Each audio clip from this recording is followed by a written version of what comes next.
Greetings, Virtual Village family. How are you guys doing today? I am doing very well. My name is Sky, and I am taking the place of Star today. I am her adopted sister, and I have been through Australia and England and a lot of different places, and I am here to step in for her. She had places to go, but I am here, and I understand, sir, your name is who? Are you speaking to me? I am speaking to you, sir. What is your name? Rodney. Your name is what? You sound familiar, Rodney. Well, where are you from in this world? Virginia, the Commonwealth. Well, where's your accent, sir? You sound like you're from somewhere else. I don't know. I'm just from the country, so I can tell you. Well, now you sound like multiple people. I just can't keep up with you. First, you sound like you're from down under. Then you start to sound like you're from the dirty South. I just don't know. It's a Gemini thing. Oh no, I heard about those Geminis. I heard that they're quite loony. I hope we can get through this and have a great experience tonight and that you don't go a little too randy on me. I'll do my best. You reminded me. All right, literacy family. I'm so glad to see you guys this evening. I told you my name is Sky and I'm here in the place of Star. And she tells me that you guys are on week 15. That's a long time for you guys to be here reading. And I hear that you're reading books that are all for Black children and that affirm Black culture. And I think that's really, really a wonderful thing. So we have a wonderful lineup here tonight. We have some very energetic people, some lovely people who are coming here to read for us tonight. I had the privilege of meeting them backstage. Jordan, what is on your mind? I mean, Rodney. She said your name was Jordan, but then it says Rodney. How are you? What are you thinking? I think that 15 weeks must mean it's time for a break. I believe that variety is the spice of life. I really, I have two daughters, and my older daughter, when she was in elementary and middle school, she would often adopt a British accent and would speak like that for days. So it's funny. I'm having a little bit of a flashback. I probably need to text her to tell her to tune in so she can have a flashback with me. I'm just saying, there's no reason to be one way all the time. Life is full of choices and people and places and things that we can be and places we can go. So why not spice it up a little bit, okay? Well, that's the great thing about the internet and having exposure. You meet people from all different backgrounds, and of course, we often talk about the great African diaspora. So there's no place that we haven't been. So hey, just right here at home. Well, yes, you guys, I agree with Mr. Rodney here, and we'll see how this thing goes with him tonight because Star did warn me about him. She told me that he's a handful and, but it's nothing that I can't handle here. So we're going to get through this night. But before we move forward, we're going to move forward with this. Okay, guys? Look, mommy, community in action. Put on my little sound of that. Look, daddy, there's a book for me too. Put on my little sound of that. Creative, affirming, and culture for me too. Look, granny, a little sound of that. Look, granny, a little sound of that. Look, granny, a little sound of that. Learning and exploring about history, you see. Look, mommy, a little sound of that. We confident, we practice and develop fluency. Look, daddy, a little sound of that. Families, they bonding, they representing me. Look, granny, a little sound of that. Look, I'm here, a little sound of that. Nice, I see a little sound of that. So reliable, culturally relevant. Sit back and listen to the wisdom while we represent. So reliable, culturally relevant. Readers to leaders, they hold it down where they have to sit. So reliable, culturally relevant. Sit back and listen to the wisdom while you represent. So reliable, culturally relevant. Readers to leaders, they hold it down, yeah, they have to sit. Look, mommy, community in action. Well, on my little sound of that. Look, daddy, there's a book for me too. Well, on my little sound of that. Creative, affirming, culture for me too. Look, granny, a little sound of that. All right, Virtual Village family, we are back. It is me, Sky, again, in place of Star. I know her name is up there, but I didn't think it would be right for me to take her name down. But I'm here. We are here, and we are going to get this culturally affirming literature game popping. Again, you guys, she told me that it's been 15 weeks that you guys have been convening here, and you have been reading these wonderful, wonderful books that are centered around African American history and culture. And I think that's just a wonderful, wonderful, positive thing. We have a lot of wonderful, well, we have some wonderful readers here, and we have our family here in the comment section. So I'm going to run through here and make sure that I shout out all of our lovely villagers who are here this evening. So I heard about this young lady right here. Star actually told me to look out for this wonderful commenter here.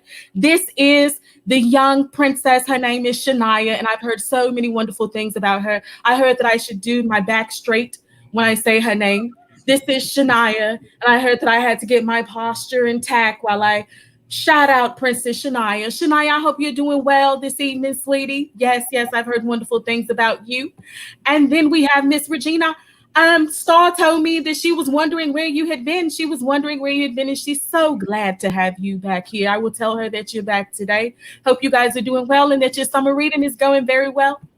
And then we have Miss Jo Angela Walden. Hi, family. We are so glad to see you all. Star sends her well wishes. We switch places today. So, Jordan, Yes, ma'am. what's on your mind, sir? I'm right now. I'm just kind of speechless. So I'm just enjoying the evening and look forward to the literature. And I'm just sitting here thinking to myself, that'll teach me to accidentally miss one night, and the next thing you know, you come back and you got a whole new person that you are co-hosted with. So hey, I've been known to leave people speechless. So yes, indeed, I can see that. Your hair looks wonderful, and your smile is great, and you look very energized. And so, hey, it's another great week for some great literacy and some great reading and some great fellowship. Yes, we're so excited. We're looking forward. We're definitely looking forward to it. And it's been such a lovely day. So we thank you all for coming here to tune in with us throughout all of these weeks. It was so hot outside today. You guys, it was hot as fish grease. But I was like, I love it. And I got to enjoy the sun a little bit. But I'm glad to be in here with you guys. There's no better place that we could be. I told you guys, yes, I'm Brit, but I've lived in Australia, so it's like a mix of the two. Oh, okay. Both of them floating in a little bit right there. But yes, why not British Night in the Village? And I tell you what, anybody who's coming up here to read, just be whatever you want to be, okay? Just do you in however way you want to do it, okay? Because this is our show and we have no boundaries, okay? So you guys enjoy.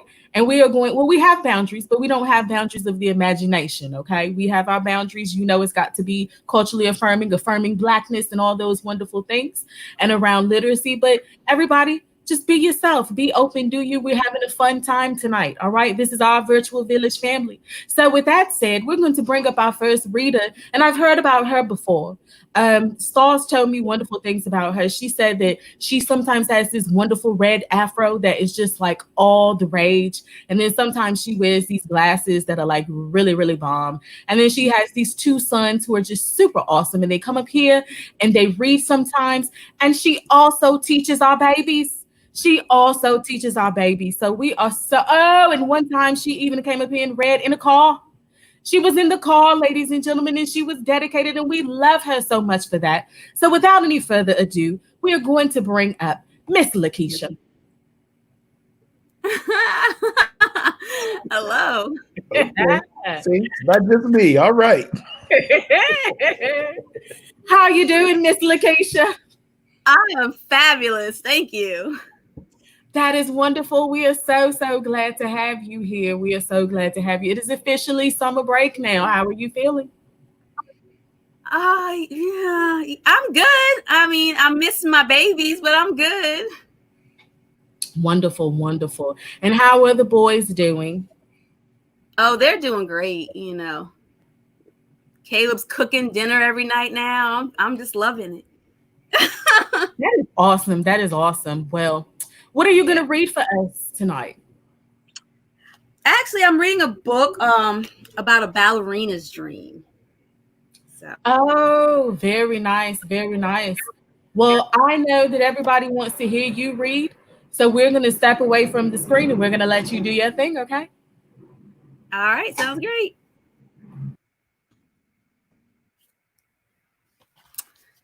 All right, so the story I am going to read, actually, I got this book to read it because I was thinking of a fellow teacher of mine. Her daughter just graduated and she is a ballerina and she's going to be going to college doing ballet. So I was like, oh, that would be a great book to read. It's by Christy Dempsey and Floyd Cooper, and it's called A Dance Like Starlight, One Ballerina's Dream.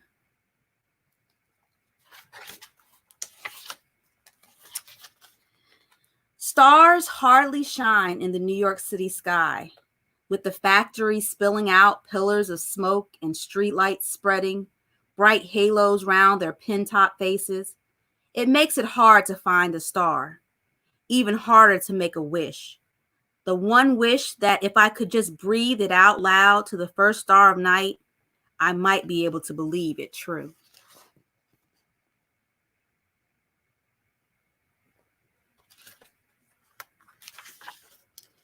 Every evening, I search the sky while Mama unpins the extra wash she's taken on to make ends meet. From our rooftop, I gaze at the city skylight and whisper my wish, even though there are no stars to be found. Not a single one, night after night after night.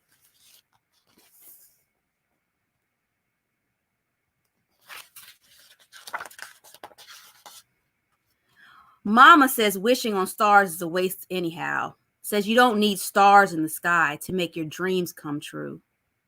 Hope can pick your dream up, she says, off the floor of your heart. When you think it can't happen, no how, no way. Though unlike wishing, Mama says hoping is hard work. If there's one thing Mama knows, it's hard work. Mama works all day long, every day, and most times on into the night for the ballet school. She's been cleaning and stitching costumes there since before I was a baby.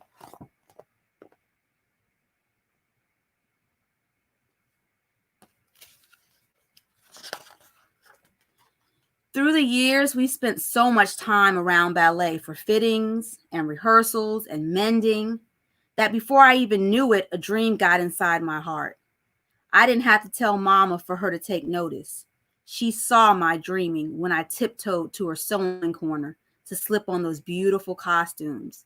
She saw it when I twirled in front of her faded mirror, repeating every move I'd seen at their rehearsals.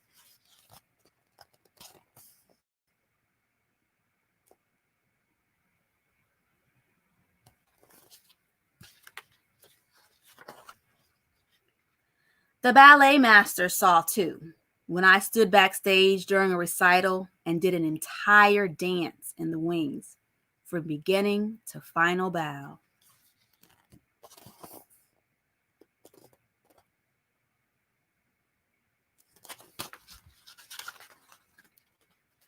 I turned away when I saw him watching, ashamed how he saw me trying to do their dance. But he took my face in his hands and looked into my eyes. Brava, ma petite, he told me.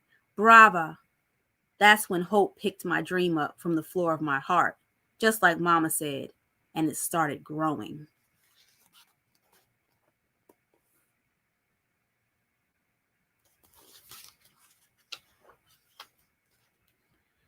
The ballet master made an arrangement for me to join lessons each day from the back of the room, even though I can't perform on stage with white girls. Every class, I try harder to stand taller, to leap higher, to dance better. And every once in a while, when Mrs. Adams is especially surprised, or perhaps even pleased with my form, she asks me to demonstrate a movement for the whole class. With every bend, I hope. With every plie, every turn, every grand jeté, I hope. The harder I work, the bigger my hope grows. And the more I wonder, could a colored girl like me ever become a prima ballerina?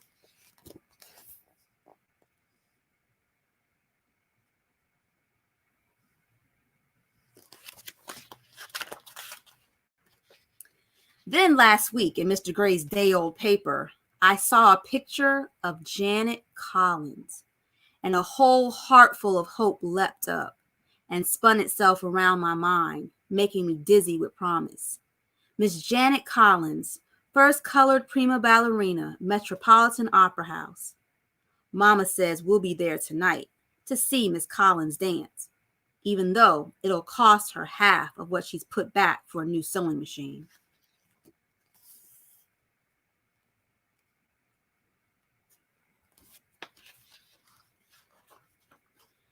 Waiting now for the bus. My feet won't stop their tippy-tapping, jump and jingle, can't hardly wait wiggle.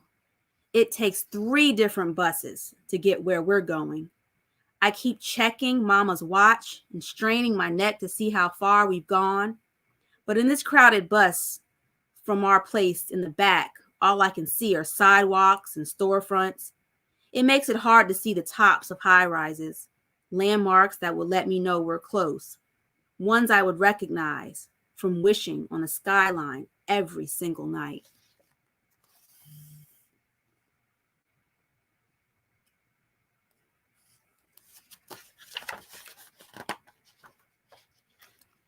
When we finally reach our stop, I hop from the bus and stare at the huge building in front of me. I watch fancy people entering through the doorway. I tug my jacket and smooth my hair. Then Mama takes my hand and we go inside. As we enter the auditorium of the Metropolitan Opera House, I think I must look small. Even Mama looks small.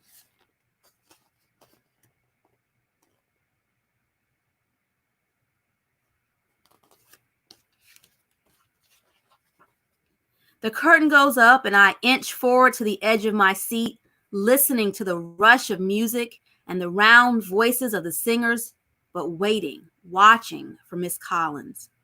When she glides onto the stage, I don't know if I'm dreaming, if I'm even breathing, because she doesn't seem to touch the floor. She twirls and my heart jumps up from where I'm sitting, soaring, dancing, opening wide with the swell of music.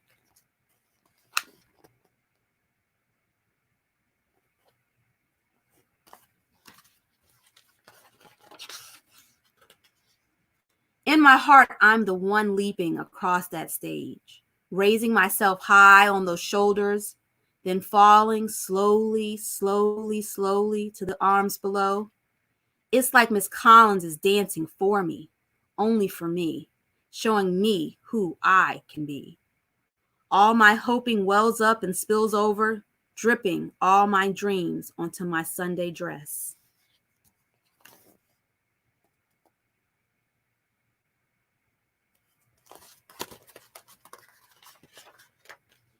When it's all over, I clap for the singers, the members of the chorus, for the musicians, and the maestro, but I shout for Janet Collins, joining a chorus of brava, brava, many voices strong. Hope puffs up my chest just a bit. One day, those voices will be for me.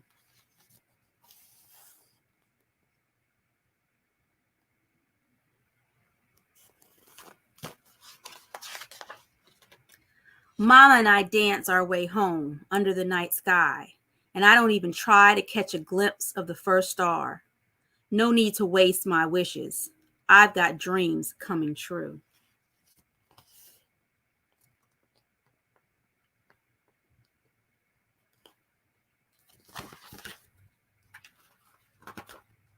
And that is the end. It says, you don't need stars in the sky to make your dreams come true.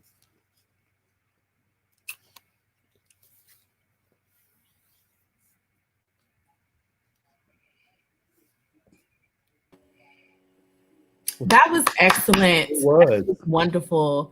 Yeah, we really, really enjoyed that one. Wait a minute now. I was gonna say, I was wondering if there's a play on words, stars in the sky. So, well, as always, I've heard a lot of things about Miss Lakeisha, and she always picks the best stories. So she definitely she didn't disappoint us tonight. It was a very powerful and inspiring message. Was there an intention behind you selecting that story, Miss Lakeisha? I mean, this is one of the stories that I read in my classroom. Because I mean, we hear about Misty Copeland a lot, as far as an African American that's done some amazing things and broke some amazing made some moves. So my girls really seem to like this because, I mean, they dance, but they don't know much about ballet. Right. So right. I mean, right. Yes.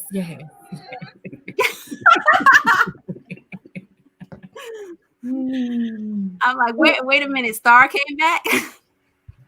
No, she's not back yet. We'll see if she'll be back tomorrow, but she's not back today. I don't think she'll be back today. She had some things she needed to do, so maybe she'll be back tomorrow. We'll see. But I heard she has a pretty big family, so we never know who can be here tomorrow. Rodney, so what did you think about Miss Lakeisha's story and the way she read it? I thought it was an excellent book, and like she said, I think the exposure piece, and I could see young girls in the classroom really finding that great, and frankly, young boys too. I think can learn a lot from it as well. So I can tell you miss your children, and it's always nice to have you come up here. I don't know if you've been up here 15 weeks, but you've been up here many of the weeks of the 15. So I just appreciate your dedication. And I was just reading an article before we came on about parents trying to figure out what they're going to do with keeping their children engaged over the summer without losing their minds. So, I know you're probably hearing from some parents and trying to figure that out yourself as a parent. So, once again, just thank you for coming up and sharing. Yes, wonderful. No Thank you for all that you do. Definitely. And I know your Jaycox babies are missing you as well. But we're always glad to see you here. And you know that you are part of this literacy gang, and you're welcome back anytime, all the time. And Miss Starr wanted me to let everybody know that your merchandise will be mailed out at the end of the week. She appreciates your patience and everything, but she cannot wait to see all of us representing our literacy gang here. So thank you so much for your support, Miss Lakeisha, and we look forward to having you back, okay? Absolutely. All right. You have a wonderful evening. All right. Y'all too. Okay. All right. All right now, Mr. Rodney. That was really wonderful. I know that Star told me about Miss Lakeisha, but I just wasn't ready for all of that. I just didn't know how wonderful this show really is. She was speaking very highly of everyone, and I'm just blown away. Miss Lakeisha's a very talented young lady and a great teacher, and dedicated to the cause, and is willing to speak out to make sure that her children and all the children that she works with are getting the resources and the tools and opportunities that they deserve. And we really, really appreciate that. It's so important because it makes such a big difference in the life of our children to have a teacher who really advocates for them and sees the worth and sees the value in them. And so we really, really appreciate that. And then we appreciate her dedication to literacy and to this virtual village family for coming here so much to make sure that our children and our families and that our community just remains intact and that this literacy stays at the forefront. We really do appreciate that. So now we're going to move on to our next reader. And I had I did not have the pleasure, but Miss Starr told me that she had the pleasure of watching this young man host an event by Miss Portia, who she told me is the person who created the theme song, Look Mommy, Communities in Action. And so Miss Portia has a nonprofit, and it's called Still I Rise. And she had an event, and this young man was there, and he was hosting the event, and he did such a wonderful, wonderful job. And I was introduced to him by another phenomenal teacher named Miss Ambrose. And I was able to speak to him, and I was so proud of him. We were considering him as a Virtual Village 2020 influencer, but he's just a little older than the gang. We were looking for high schoolers, and he's moved on to college life. And I heard he's killing the game out there where he is. So we're going to bring on right now Mr. Jalen Mitchell. Hello. How are you doing, sir? I'm wonderful. How are you? I am doing well. Again, I am Miss Sky. Miss Star cannot be here. I got it. All right. All right. So, Mr. Jordan, I understand that you know Jalen already, that you got. Yes. I know I've you had have the things you want to tell us about Jalen. I've had the pleasure of watching him grow a little bit. Like you said, he's been off in college this year. The previous year, he served as the student representative to the Norfolk School Board, and he, along with one of his colleagues, served as an alternate, and they really set the tone for expectations for those student reps. And then, of course, for years, I've watched him as he's run things at his alma mater, Booker T. Washington High School, and has just been running things throughout Norfolk Public Schools as long as I can recall. So I thought, I think I really got a chance to work with him. He's been involved with the FAT conference, promoting healthy and active teens for some times. And so I was waiting for a minute because Mr. Mitchell brings his own set of talents. And so I didn't know if he was going to come up here with some new talents that he might put on display. But very, very talented, brilliant, active, engaged leader. Matter of fact, I just had a flashback. Jalen, what was it when you and some of the leaders at Booker T, I remember you all being out in the courtyard and you were addressing some issues of justice. What was that at the time? That was in 2018. Yeah, 2018. That's when the Parkland shootings had just happened inside of That's what it was. Yes, Marjorie Stoneman Douglas High School. And so we were marching and protesting in solidarity with them down there.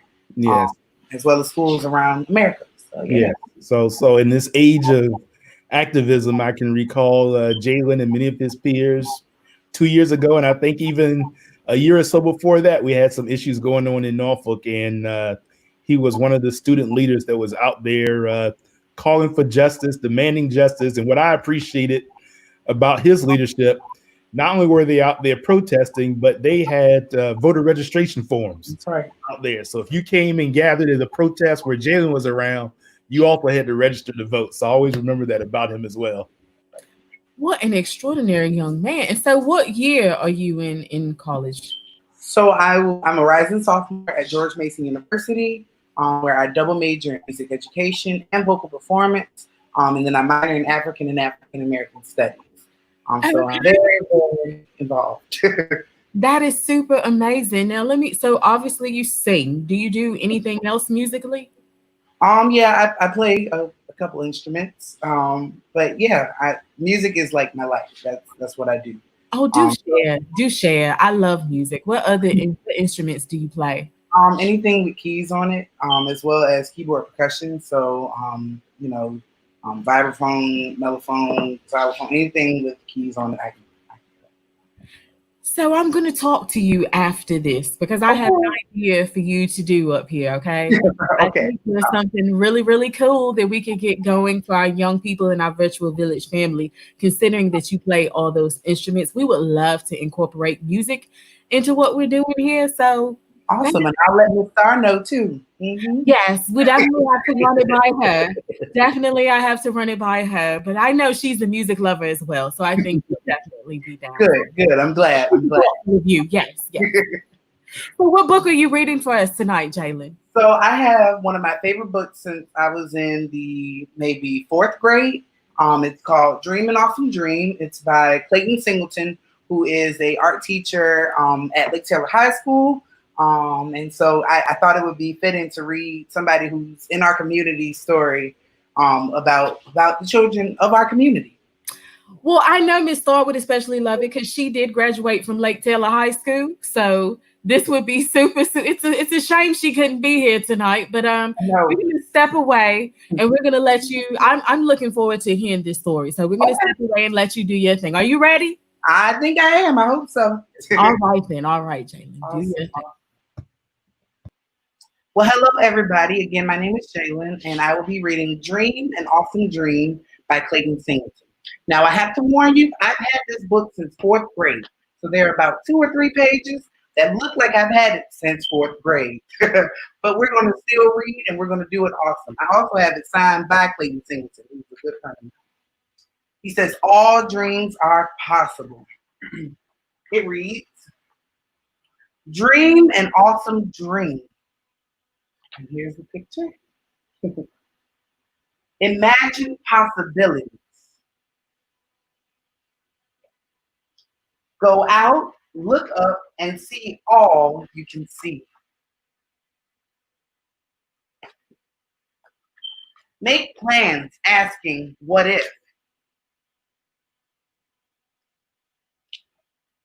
Plot courses asking, why not?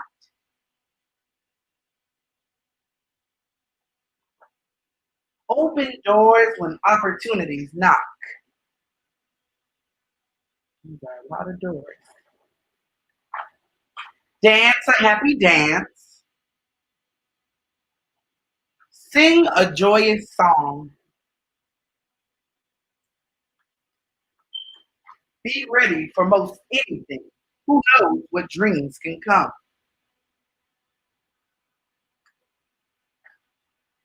Be bold, take a chance. Be daring, take a chance again. Make mistakes, but be patient.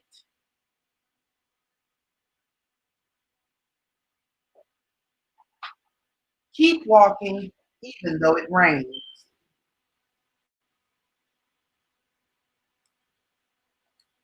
Believe in yourself.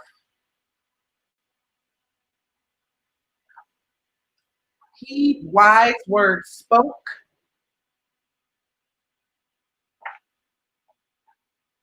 Remember that greatness begins with only one stroke.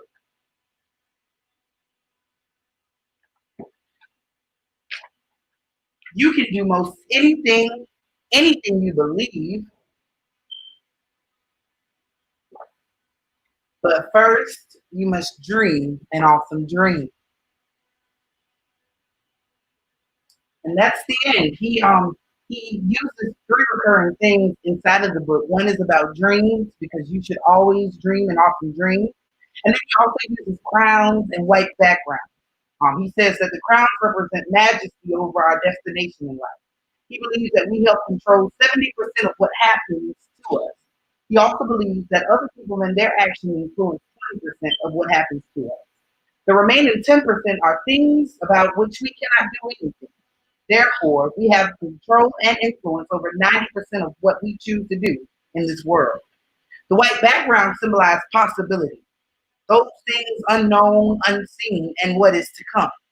It is here we can shine. We can determine our own outcomes. We need not be tied down. We can excel into what and who we wish to become. The children represent the ability to dream, imagine, and shake things up. Children alter environments and by their mere presence and often shape other people's actions. They are riveted, uninhibited, and determined. In short, all of us can reach our goals. However, we must strive. We cannot sit idly by hoping things will work out. We must be proactive, interactive, and open-minded to harness the spirit we contain. And yes, we can do it. We truly can. We simply need to dream, have goals, work towards those goals, and work well with others. We must dance the dance of children. Thank you.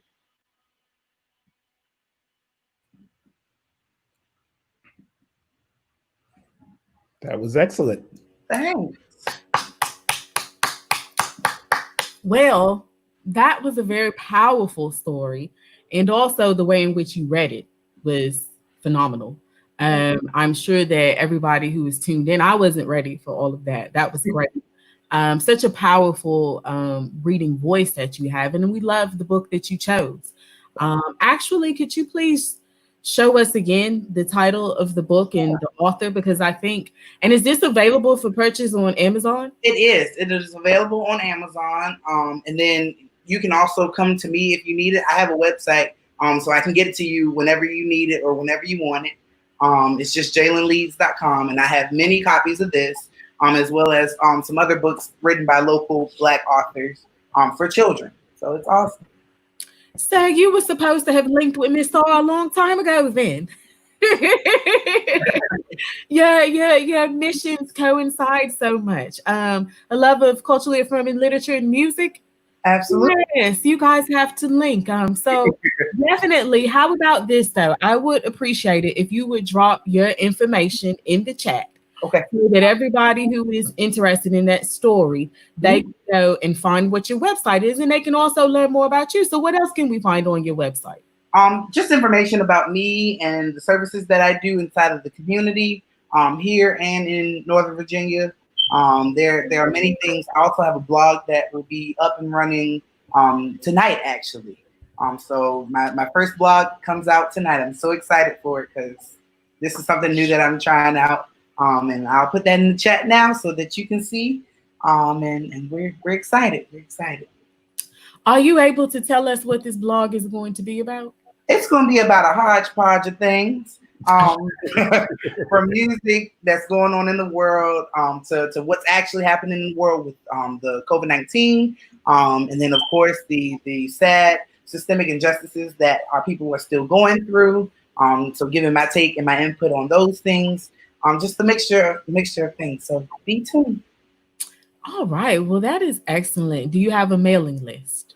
Yes, actually, if you go to jalenlees.com, there is a way that you can sign up for my newsletter. I send out a monthly newsletter just updating you on what's going on in my life and upcoming events that are happening online and in person if in person starts back up. So you can just sign up for that on my website. And yeah. Well, we are super proud of you. And one thing that I know I always hear Ms. Starr talk about is our youth who take their talents and they use their talents to improve our community. There are a lot of people out here who know how to do phenomenal things and who are seeking the highest levels of education from the most decorated institutions. But nonetheless, if that is not going to come back to build up the community from which one came, then the merit of it is not as strong, at least to me. This is my personal opinion.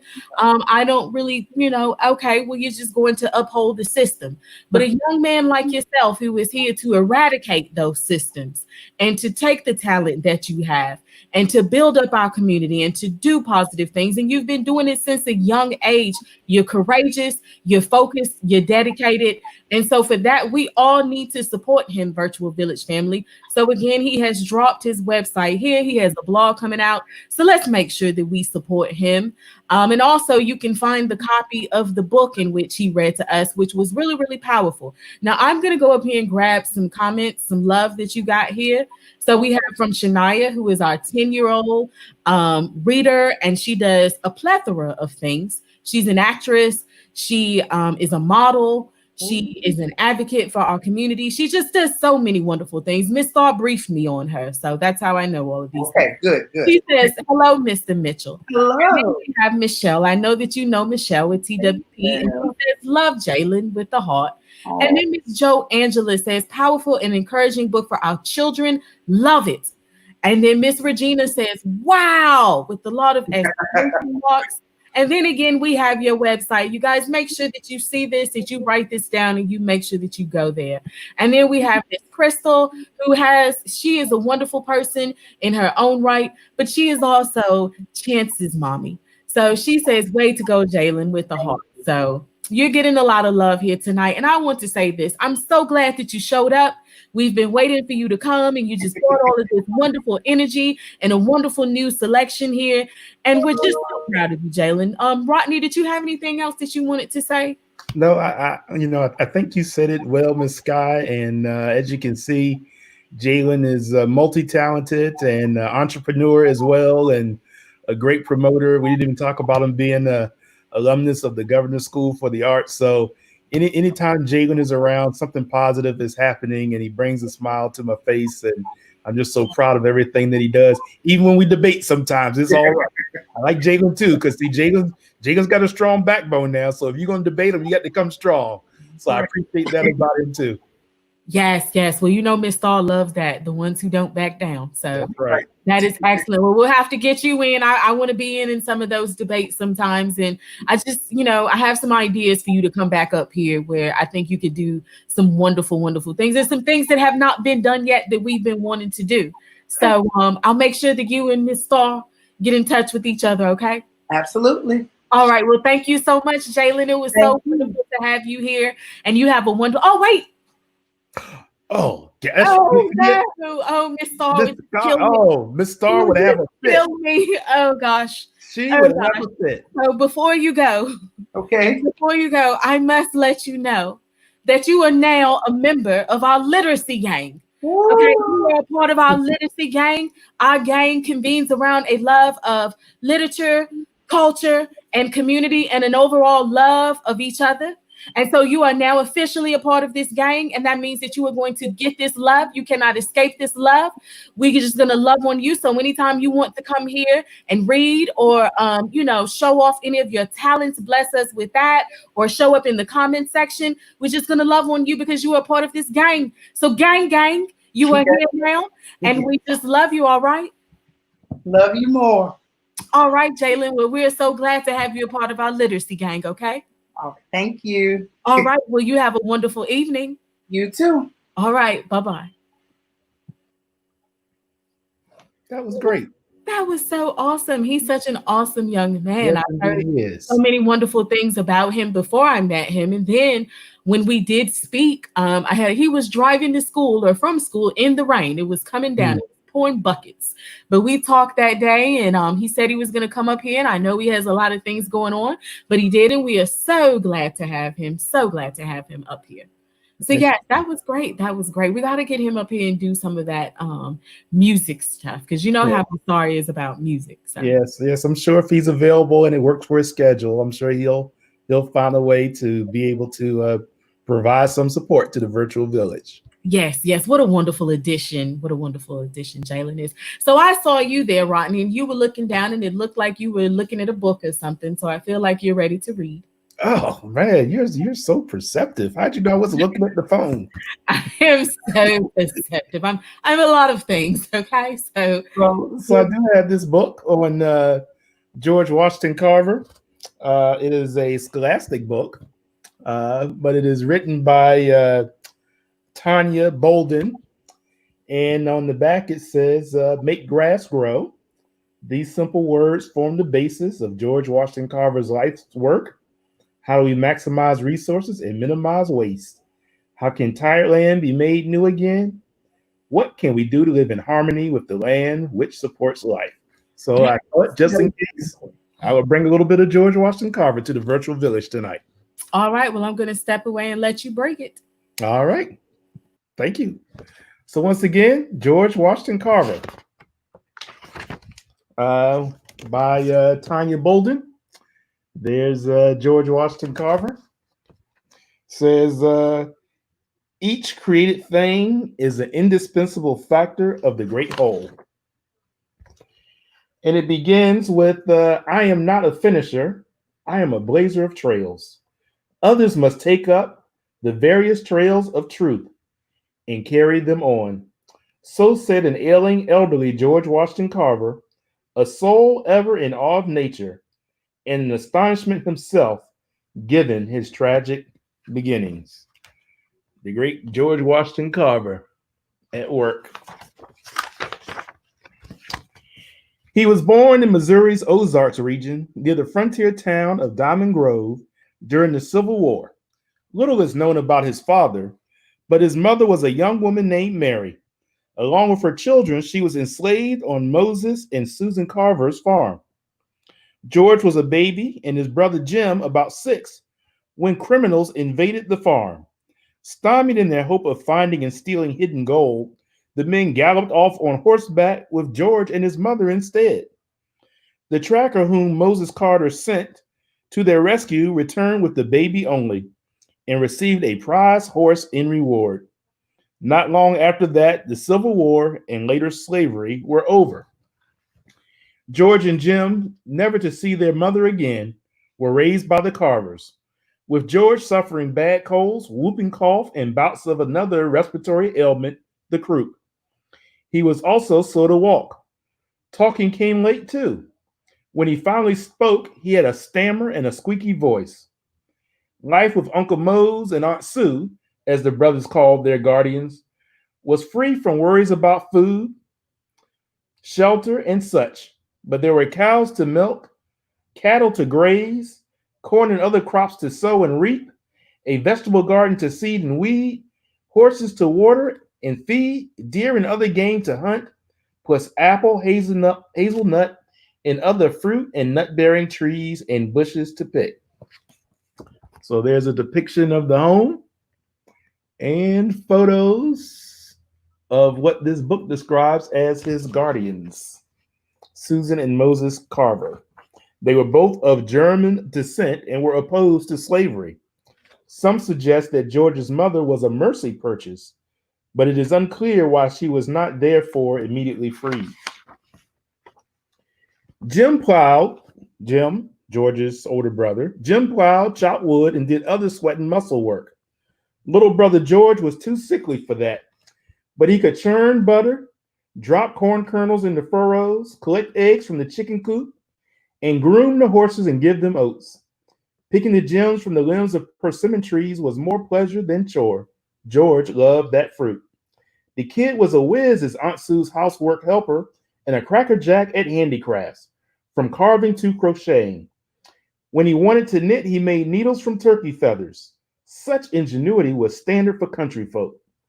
They looked to the natural world for much more than making of meals. Uncle Mose tanned deer skin for shoes and sundry leather goods.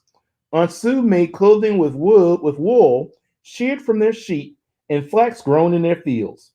Boiled bark of oak, chestnut, and hickory trees became black, brown, and yellow dyes. To heal a wound, the carvers used leaves of the weed plantation. To soothe a cough, the herb tansy combined with honey from their beehives. Moreover, nothing went to waste, from table scraps, food for livestock, to fireplace ashes for soap making. George made excellent use of hand-me-down spelling book. The more he studied, the more it hurt that the closest school in Locust Grove was for white children only. And there's a picture of the slate George used as a child, and George used a book like this one to learn and read. The slate, an example of the book. Exploring the woods was George's perpetual pick-me-up. His best adventures, his bliss. Wandering, wondering, watching for wonder, whistling along to birdsong. All the while, he wanted to know the why of everything, from the varieties of rain to the beauty of begonias, believing that there was a God and that all of nature was God's creation. When in the woods, whether listening to chipmunk chatter, grazing at grasshoppers, tiptoeing around toadstools, or marveling at milkweed, the boy felt closest to his God, whom he came to call the Great Creator. George's love of nature led to a rock collection in a corner of the Carver cabin, a pen for pet frogs outside, and farther away, a garden he kept secret for fear of scorn. It was, quote, considered foolishness, end quote, he later recalled, for a boy to waste time on flowers. That didn't hold true in his case. Not after he revived one woman's ferns that made another neighbor's rose bushes robust. Whatever was needed, more watering, less watering, additional sand in the soil, a better sight in the sun, George naturally knew what to do. People called him the plant doctor. His peek at paintings in a neighbor's parlor moved him to make art. He had no canvas, no paint brushes, and no paint. But he did have stones, wood, and other found things on which to compose shapes. Bunched together twigs became brushes. For colors, he boiled bark and juiced berries. So here's a couple of his pictures that he created out of those items. Carver's George, as he was called, and as he called himself, added art to the list of things about which he longed to know more. When he was around 12, he made up his mind to move to nearby Neosho, a town with a school for blacks. He left home with the Carver's blessing, Jim's good luck wishes, and his belongings in a bandana. In Neosho, George found favor with Andrew and Mariah Watkins, for whom he did chores in exchange for room and board. His duties ranged from housework to helping the missus hunt for plants and herbs with healing powers, crucial for the people doctoring she did. Aunt Mariah quickly defined the power of the mind.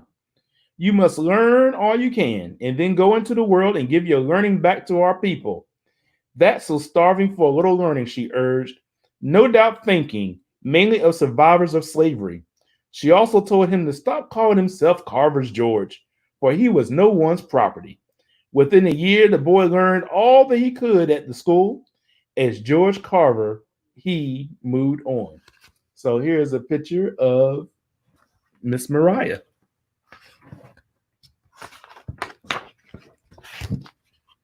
George Carver kicked around Kansas for about 10 years, doing domestic work mostly. He added to his formal education in snatches, finally finishing high school in 1885 in Minneapolis, Kansas. That's where he adopted the middle initial W. Another George Carver in town resulted in mail mix-ups. When he was asked if the W stood for Washington after America's first president, this wanderer's attitude was, why not? The why not spirit prompted him to apply to Highland University in Northeast Kansas. When accepted by mail, he rejoiced. But this lift was short-lived. Quote, we take Indians here, but no Negroes, a Highland official told him when he showed up to enroll. Shortly after that, Carver became a homesteader in western Kansas, sod house and all. And there's a picture here of Carver at age 13 and a picture of a typical sod house. Carver's was 14 square feet. So there he is at age 13, and that's an example of a sod house. Life on the plains was full of delights, from yucca plants and turkey foot grass to the northern lights. What's more, Carver met a woman happy to give him art lessons and pointers on his newfound love, poetry. None of this outweighed the hardships, though, such as rainless late spring days and a winter's brutal blizzard. By 1888, Carver had had enough of homesteading. He wound up in Winterset, Iowa, where he worked as a cook in a hotel. Yet again, he met a white couple, John and Helen Milholland, who took a shine to his mind. With their encouragement, he enrolled in Simpson College in Indianola, Iowa. This school did not have a no blacks policy. When Carver entered Simpson in September 1890, he hoped to become a professional painter, but new plans began to take shape with his art teacher, Etta Mae Budd, saw some of the plant doctoring he did in his spare time. Budd urged him to do more about his passion for nature than paint plants. She convinced him to transfer to a college in Ames, Iowa, where her father, Joseph Budd, was a professor of horticulture, the art and science of raising plants and flowers. Impressed with some of Carver's work, Professor Budd was eager to have him as a student. And here's a picture of George Carver in class at Simpson College. At Iowa Agricultural College and Model Farm, Carver excelled in horticulture as well as botany, the study of plant life. In class after class, he made his professors proud, especially Louis Pamel, an expert in mycology, the study of fungi as mushrooms, and a pioneer in ecology, the study of the interrelatedness of the vegetable, mineral, and animal worlds.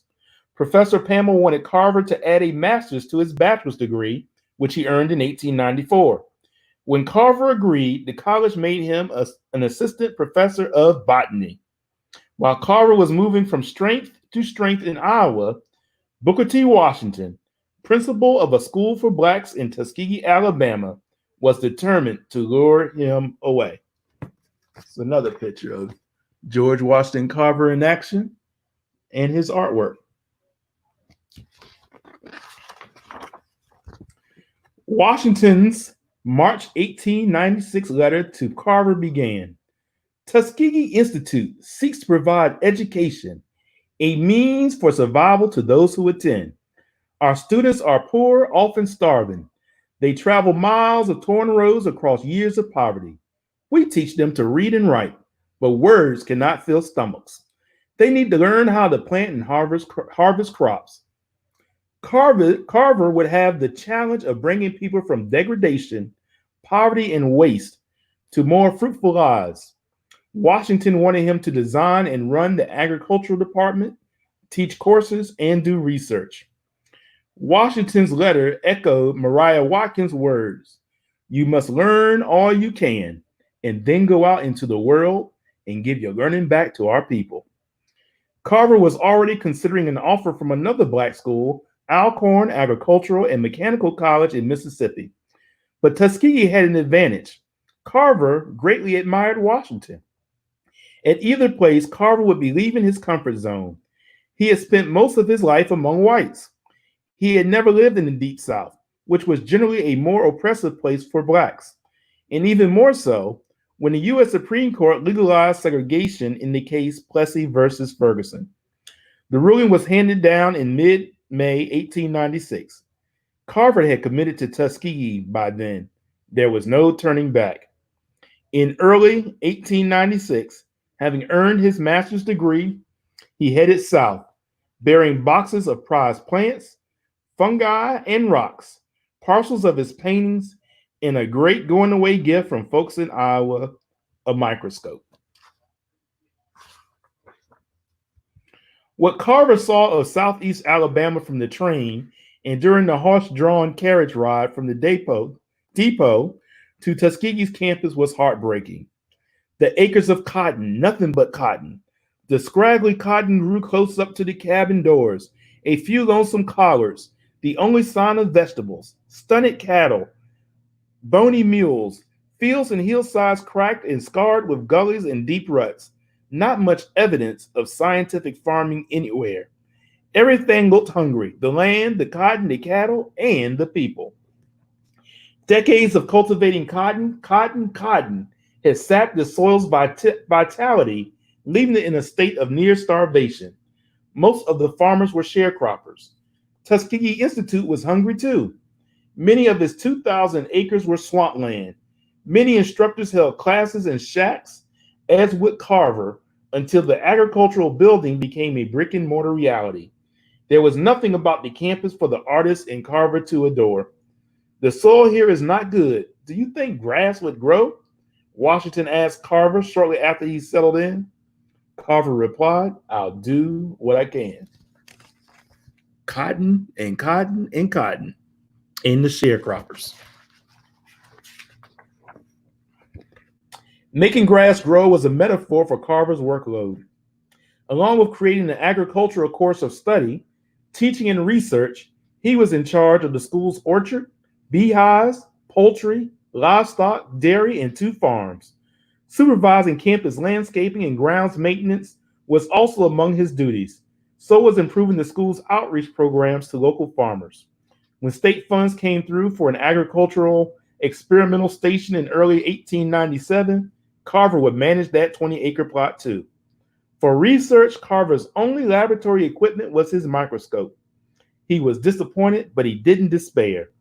Using bottles and jars as beakers and Bunsen burners, small bowls and teacups as containers, a flat iron for grinding, reeds as pipettes, and old pots and pans as this and that, Carver analyzed soil, plants, and more to study his new surroundings and come up with cures for at least some of what caused the heartbreaking hunger.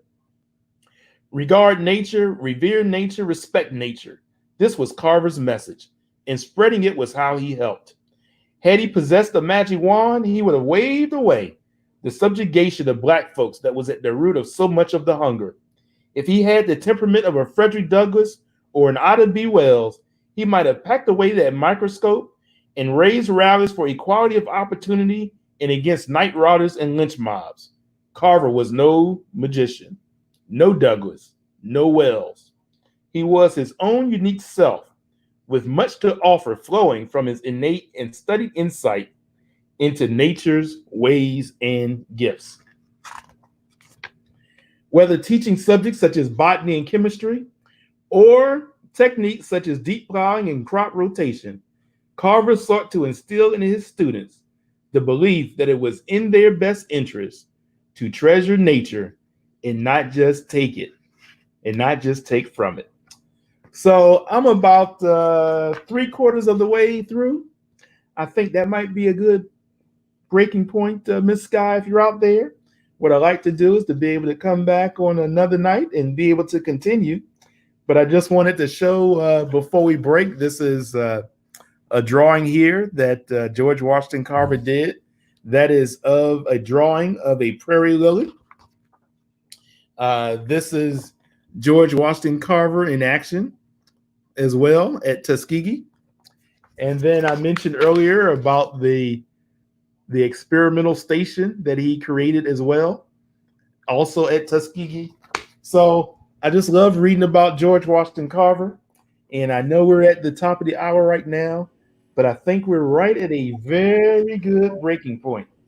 And I like to come back. So let me just reread this last paragraph and then we can break. Whether teaching subjects such as botany and chemistry, or techniques such as deep plowing and crop rotation, Carver sought to instill in his students the belief that it was in their best interest to treasure nature and not just take from it.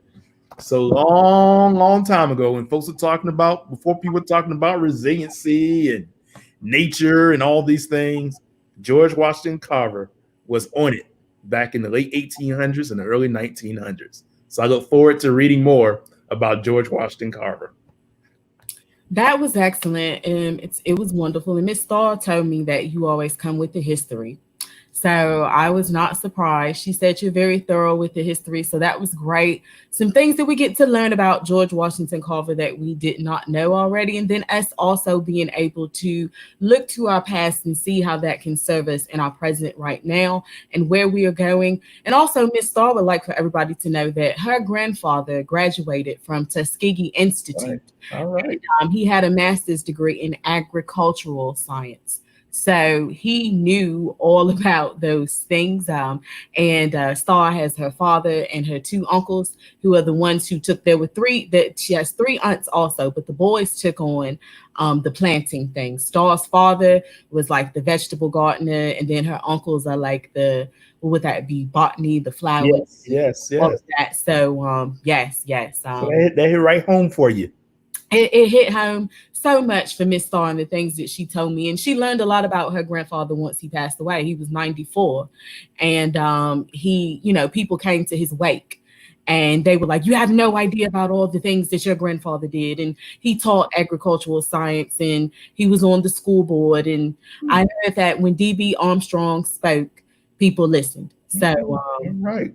That's the stock that Miss Starr comes from. Straight out of Talladega, Alabama on her father's side, and Gaston, Alabama on her mother's side. And as you talked about the cotton and you showed those pictures of cotton, she, talked about how passing through those cotton fields as a young girl and always wondering about, just having so many thoughts about what that cotton represented.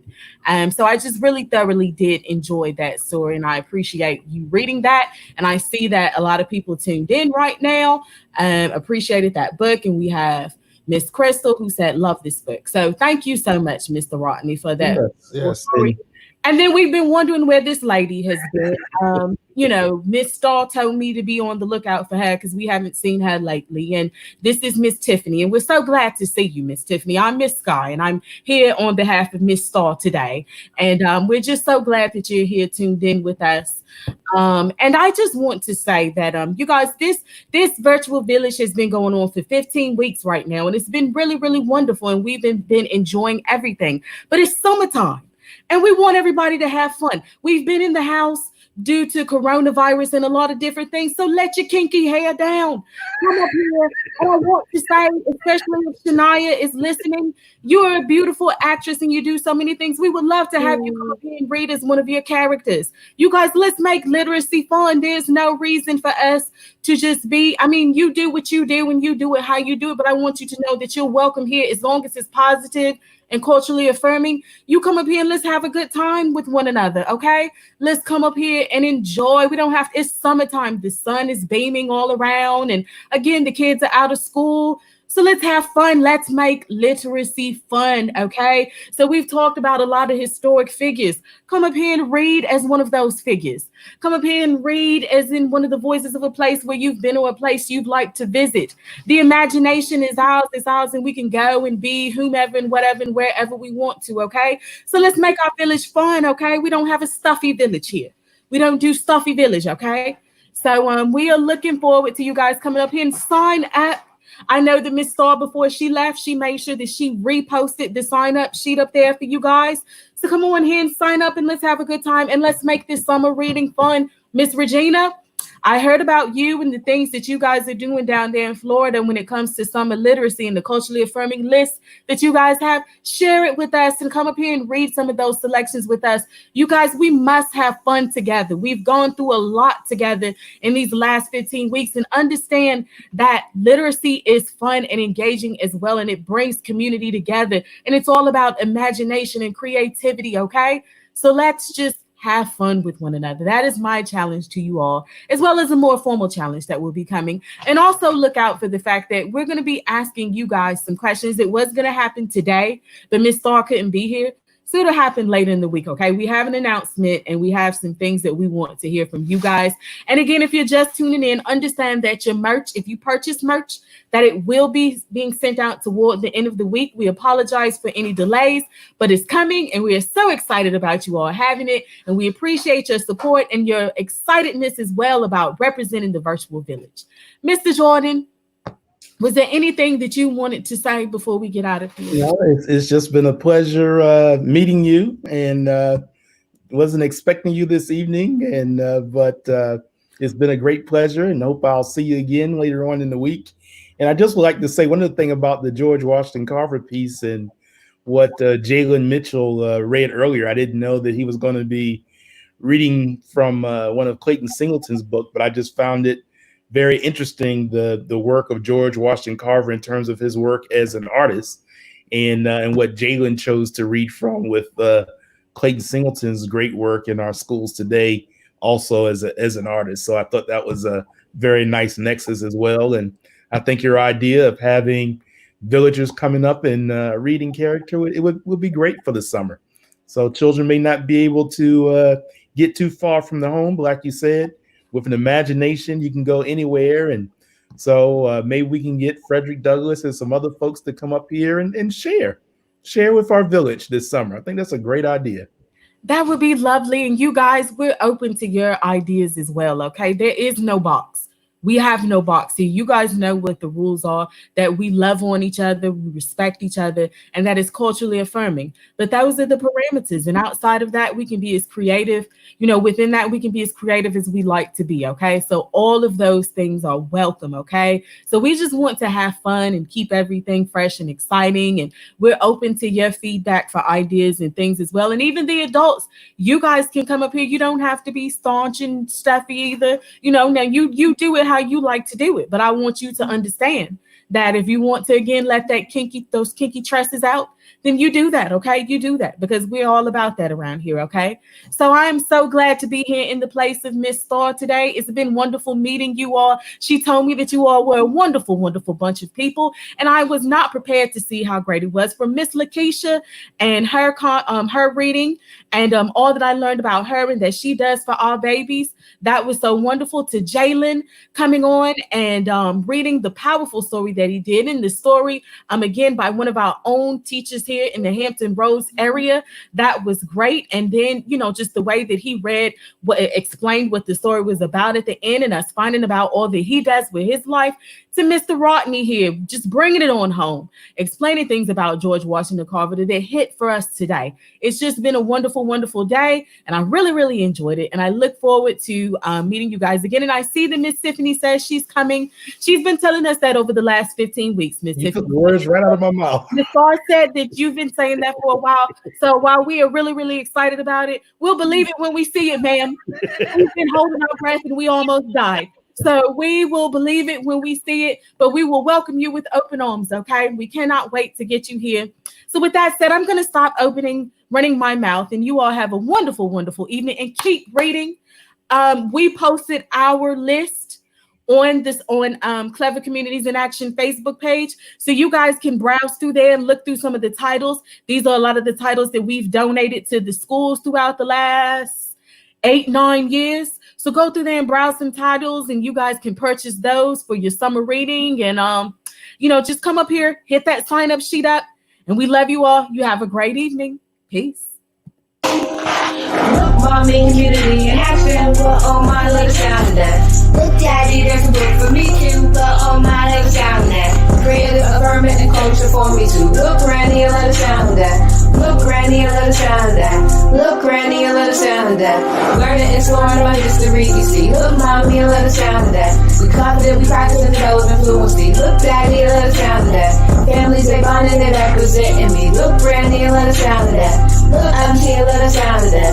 Nice, I see, let it sound that. So reliable, culturally relevant. Sit back and listen to the wisdom while we represent. So reliable, culturally relevant. Readers to leaders, they hold it down where they have to sit. So reliable, culturally relevant. Sit back and listen to the wisdom while you represent. So reliable, culturally relevant. Readers to leaders, they hold it down, yeah, they have to sit. Look, mommy, community in action. Well, oh my, let it sound that. Look, daddy, there's a book for me too. Well, oh my, let it